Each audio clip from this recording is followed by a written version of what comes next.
Repeat after me if you can. Life have many cycles. Behave well at every point. You might need the man you despise now. Just tomorrow morning. Is that wisdom for anybody? Yes. So when you find a high position, don't despise people you have known before. Then tell them level has changed.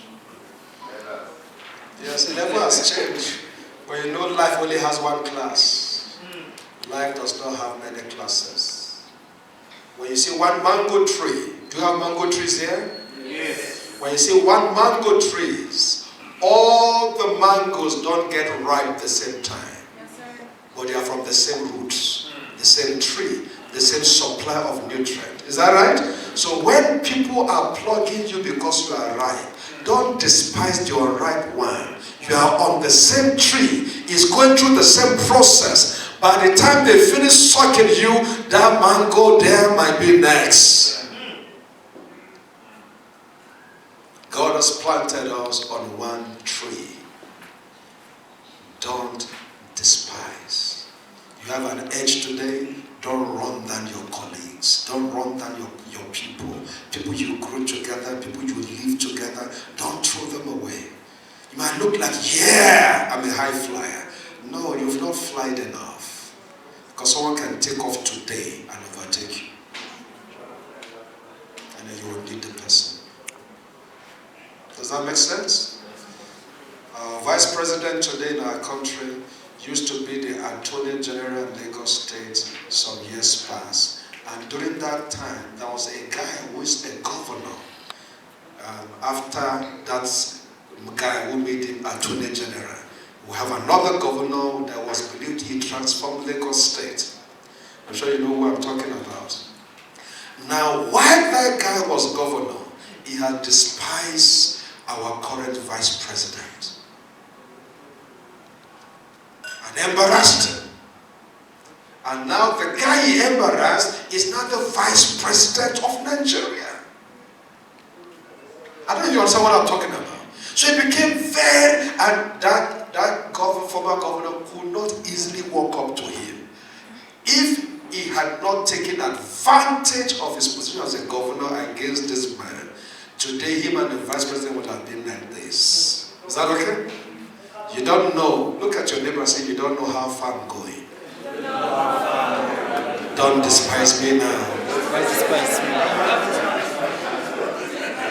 Just be my friend. You have no idea that the president of South Africa is sitting next to you now.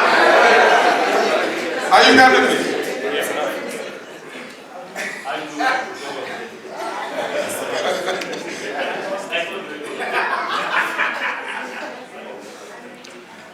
All right.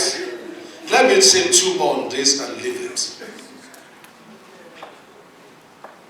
Choose good examples as you grow we're talking about self-leadership. Grow good, choose good examples to imitate. Don't choose men who are tyrannies. Choose good examples to imitate. And lastly on that, so that I can leave the rest points, or let me give you two more. Be willing to rebuke yourself and don't excuse yourself.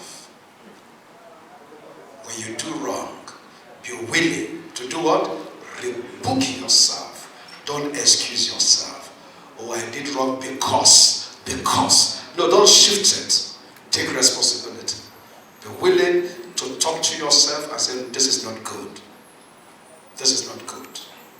And lastly, on how to develop self-leadership, please develop your spiritual capacity. Because the world we live in is more spiritual than natural.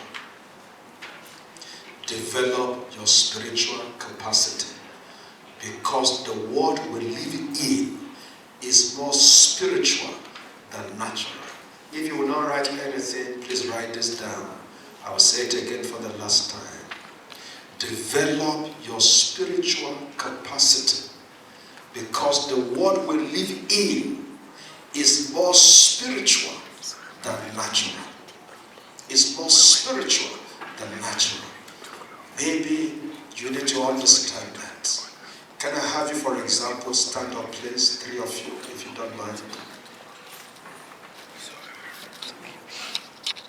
Can you come, sir? Yes, we are now doing this together. Is that okay? Can you come, sir? Hope you don't mind. Okay. All these 3, for examples, are professors, for examples. Are you sure? Whoa! I must be a spiritual man. Now, did you get the picture? Now, this guy who is a professor, no, you will. Now, who is a professor? Is that okay? Do not believe in God. For example, he believed in worshiping stones, traditions, and the culture of his people. Is that okay?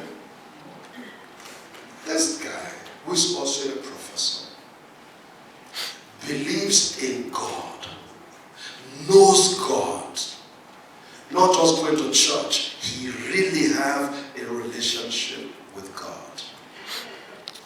This guy, who is also a professor, is an Hindu. Is that okay? And is from India. I'm facing my friend now because I love Indians. I did a training with Indians, 28 Indians for 1 month in the US. We were locked up in one hotel. I learned India by force.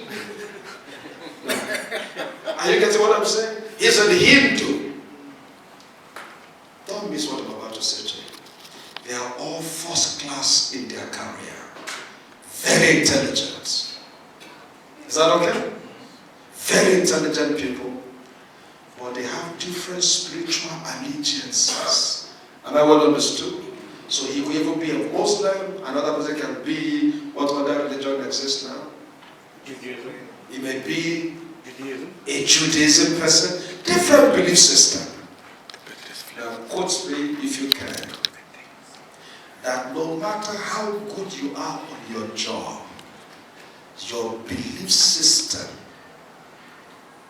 and personal values will reflect on your duty post. You understand what I'm saying? They are fantastic professors. Is that okay? But this guy believes in worshiping stone. For example.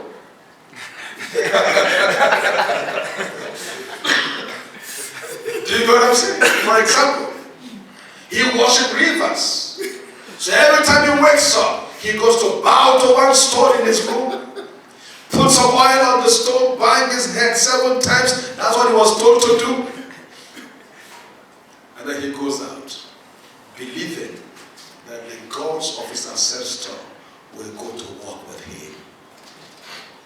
This guy believes in God, wakes up, pray, and bow to God, study the word of God, do everything, believing as he goes out that God goes with him. Am I making sense to anybody? This man believes also in God, but he's a Hindu or he's a Muslim or he's a Judaism person, and he knows the practice of his beliefs. Am I well understood? And when he goes out, he believes that what he holds on to follows him. So when you see everybody seated here, we are products of different spirits. You understand what I'm saying? We are product of what? Different spirits. And in the spiritual realm, men who hold allegiance to small spirit that is not God, they will submit to the man who holds allegiance to the Almighty God. Do you understand what I'm saying? Therefore, if you will enjoy safety, if you will be protected for a long time and for your lifetime, I counsel with you, self-leadership capacity, build your relationship with God. Does that make sense to anybody? Let God influence. Now you might not appreciate this, but this happened in my country. A man has been made a chairman, a commissioner of health. He's a medical doctor. He's been made a commissioner of health. The guy who was in that office was fired because of corruption. This is a life case, I'm telling you. Fired because of corruption. And when the guy was leaving, he says, I will see who will be able to sit on my seat. Who heard what I just said here? That nobody in the entire state will be able to sit on his seat until they bring him back. The guy was speaking by the spiritual covenant he owns. So here's this innocent, regular church goer who doesn't know God but goes to church. You know, you can go to church and not know God. You know what I'm talking about? So it doesn't make any difference. But the guy is happy. He's now the new commissioner of health. So he's gone to his office, his new office, entered. Photographers were snapping him the day he came in after swearing in. And they wanted to sit on the seat of the commissioner, the office. As soon as he tries to sit down, a force that cannot be explained by any natural means lifted the guy from that place and threw him on the floor. The guy ran out. I'm telling you a life story. He actually came to my office. He came to me. So I followed him back to that same office. So when they came, he told me this story with his mouth. Not somebody is reporting me.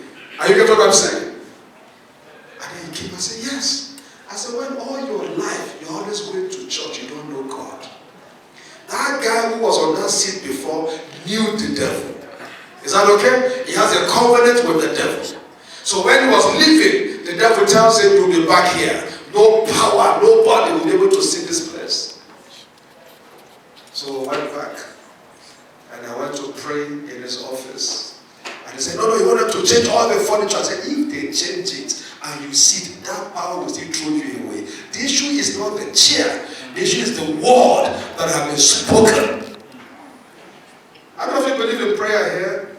Can I pray briefly for you? That any word spoken against you will fail. Yes. Did you understand it? That's the spiritual dimension. So after we prayed, and right in his office, I said, sit down. He said, no, he doesn't want to sit down.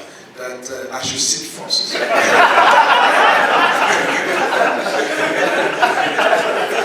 So I sat, and there was nothing. Please go to your seat. I sat, and there was nothing. So I said, now come and sit. He said, am I sure? I said, look, I'm going. I have all that is up to. So he sat there, and he felt comfortable. And said, yes. I said, so the job is done. That guy who was there before came back the following day to meet this new commissioner. I said, how did you do it? How were you able to sit in the office where the devils I serve promised me that nobody will be able to sit on that seat? And he says, it was Jesus. Let me close you so that we'll go to the interactive session. And these are my counsel. This is counsel. Let's write them down. And you see what you do with counsel is you either take it or leave it. Is that right? So you may take this counsel if you think it will help you. Or if you think it will not help you, then don't bother. Counsel. And then we'll close and allow for interaction. Okay, benchmark checklist. I didn't give that to you, right? Okay. Write it quickly. I'll give you just 5 of it. 1. Benchmark checklist of assessing where you serve at the moment. Ask yourself, question 1 to ask yourself, is 20% of your organization doing 80% of the work? If the answer is yes, then you need to review the standard where you work. Number 2. Ask yourself, is 20% of your organization doing 80% of the work? In lecturing, for example, you find out that one lecturer is taking so many classes, him alone, and there are other lecturers. Or in a company, just few number of staffs are doing all the job, but there are other lecturers just hired and other workmen just doing what they like. So if the force in production is 20%, and the 20% are doing the job of 80%, then there's a big issue. Number 2, are employees truly engaged in what they do, or are they simply going through the motion? Are the employees, either under your oversight, truly engaged in what they do, or they are simply going through the motions? You don't see them busying around, adding no value to the system. These are checklists. That's how to check if the place you are heading or you are overseeing is functional, or is working, or is adding up, or is a liability setting. Number 3, are you struggling with getting management to listen and focus on what's really going on? Are you struggling? Every time you go for board meeting, go for Senate meeting, go for this, are you struggling with getting management to understand, to listen, and focus on what's really going on? Because when you go to a meeting, they raise other issues and say, look, where are we going? What is what I'm talking about here? Number 4, do managers find themselves focused more on fixing poor performance rather than improving result? This is very important. If I were you, I would start that. I take it again. Do management find themselves focused more on fixing poor performance rather than improving results? That's very, very important. You see a system, everybody's just working to say, let's manage them. Have you heard the word manage them? Let's manage them. Let's bring down the standard. Oh, 70 is the pass mark. Let's put it to 40. Let's just people pass. Let them just go. And all you are discussing in your meeting is how to drop the standard, is how to manage